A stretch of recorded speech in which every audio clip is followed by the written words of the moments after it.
going on. But Oral Roberts said, fear tolerated is faith contaminated. You cannot have both. They cannot coexist. It's like putting a snake and a mouse in a cage. You can't. It's just not possible. It's not going to work. One's going to dominate the other. Obviously, a mouse won't dominate, but if there's a way to get out, then it's going to go. But you can't. You cannot have both. You cannot say, oh, I trust God, I believe God, and then you're thinking constantly like, what about my kids? What about this? What if I have this problem? You know, you cannot have the what ifs. You choose. It's up to you to choose, and that's why you have to be rooted in the Word. That's why it says meditate day and night. You are responsible. I've said this since I started doing these. You are responsible for you.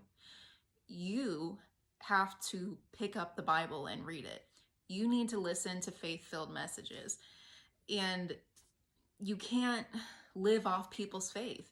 There are testimonies that can boost your faith, but you can't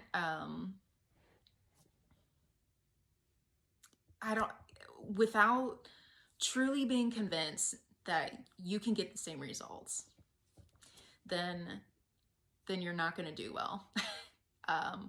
You've got to be completely rooted, completely convinced. I have my miracle. I have the answer for this situation. Whatever you're dealing with, it doesn't have to be necessarily like life or death. There's fear of different things. Even just getting sick right now.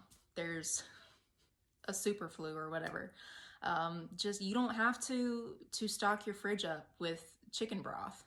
You can just do that because you want to have a freezer full of chicken broth, not because if I get sick, that's the problem. You cannot have that mindset. So I wanted to just do it real quick.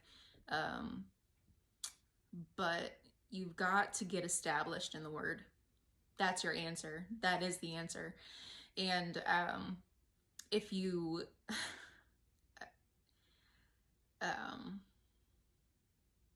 I lost my train of thought, but you cannot be double-minded.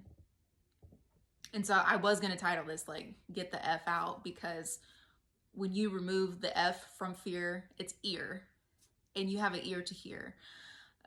You can hear what other people are saying. You can hear what the Lord is trying to say to you.